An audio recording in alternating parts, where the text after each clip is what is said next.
மாண்புமிகு உறுப்பினர் அவர்கள் சொல்வதை கவனத்தில் கொள்ளப்படும். மாண்புமிகு உறுப்பினர் வானதி சீனிவாசன். பேரவைத் தலைவர் அவர்களே, கோவை தெற்கு சட்டமன்ற தொகுதியில் உக்கடம் மேம்பாலம் கட்டுவதற்காக அங்கு இருக்கக்கூடிய சிஎம்சி காலனி மக்கள் தங்கள் இடத்தை கொடுத்தார்கள். அவர்களுக்கு பழைய மீன் மார்க்கெட் பகுதியில் புதிய வீடுகள் கட்டப்பட வேண்டும். ஆனால் கடந்த 4 வருடங்களாக அவர்களுக்கு அந்த இடத்தில் வீடு கட்டவில்லை. அதற்கு மாநகராட்சி இடத்தை கொடுக்க வேண்டும். பழைய மீன் மார்க்கெட் பகுதியை எப்போது அந்த இடத்தை விட்டு அவர்கள் அந்த இடத்தை கொடுப்பார்கள் என தங்கள் வாயிலாக அமைச்சரிடம் கேட்டுக்கொள்கிறேன். மாண்புமிகு அமைச்சர் அவர்கள். மாண்புமிகு பேரவைத் தலைவர் அவர்களே, மூல கேள்விக்கு சம்பந்தமில்லாது என்னால் இதை பற்றி அதிகாரிகளோடு கலந்து பேசி அதை என்ன செய்ய முடியும் என்பதை மாண்புமிகு உறுப்பினர் அவர்களுக்கு தெரிவித்தோம். மாண்புமிகு உறுப்பினர் ராஜேஷ்குமார்.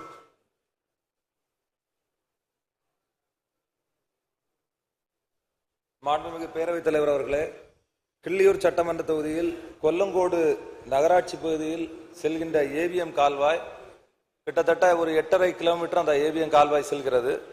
கடைசியில் முடியக்கூடிய இடத்துல இறைமன் துறை என்கின்ற ஒரு கிராமம் இருக்கிறது.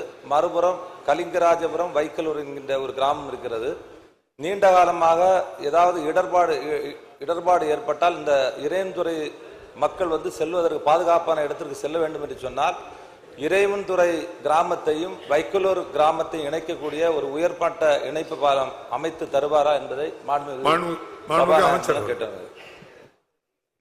பேரவைத் தலைவர்களே, கடந்த ஆண்டே இந்த கால்வாயிலை தூர் எடுக்க வேண்டும் என்று தாங்கள் சொல்லி அதற்கான அதிகாரிகளுடைய நடவடிக்கை எடுத்திருக்கிறார்கள். எனவே மாண்புமிகு உறுப்பினர்கள் சொல்வதை கவனத்தில் கொள்ளலாம். நிதிநிலைக்கு ஏற்ப அதை செய்து தருவதற்கு முயற்சி எடுக்கப்படும். மாண்புமிகு உறுப்பினர் பூமிநாதன்.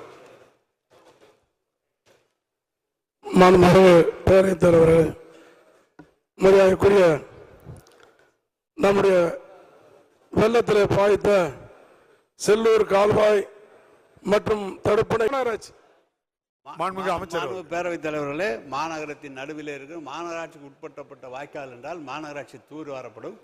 மாண்புமிகு உறுப்பினர்கள் சொன்னதை கவனத்தில் இருக்கிறோம். எனவே இப்போது கூட உங்களுக்கெல்லாம் செல்லூர் ஏரியை மாண்புமிகு முதலமைச்சர் அவர்கள் நேரடியாக பார்த்து அங்கே இருக்கிற உடனடியாக அந்த வாய்க்காலை கட்ட வேண்டும் ஏனென்று சொல்லி அதற்காக 13.5 கோடி நிதி ஒதுக்கி உடனடியாக பணியும் துவக்கப்பட்டிருக்கிறது. மதுரையை பொறுத்தளவு பல்வேறு பணிகள் இந்த ஆட்சியிலே நடைபெற்றுக் கொண்டிருக்கிறது. மேலும் கூட்டு குடிநீர் திட்டம் மதுரை புறநகர் பகுதிகளுக்கு 2000 கோடி ரூபாய் செலவிலே கூட்டு குடிநீர் திட்டமும், மதுரை மாநகருக்கு கிட்டத்தட்ட 1500 கோடி திட்டத்திலே கூட்டு குடிநீர் திட்டமும், பாதாள சாக்கடை திட்டங்களும் தொடர்ந்து மதுரை மாநகருக்கு அனைத்து செய்யப்பட்டு கொண்டிருக்கிறது. வாய்க்கால்களை தூர்வார இந்த ஆண்டு அதுக்கான முயற்சி எடுக்கப்படும். மாண்புமிகு உறுப்பினர் தளவாய் சுந்தரம்.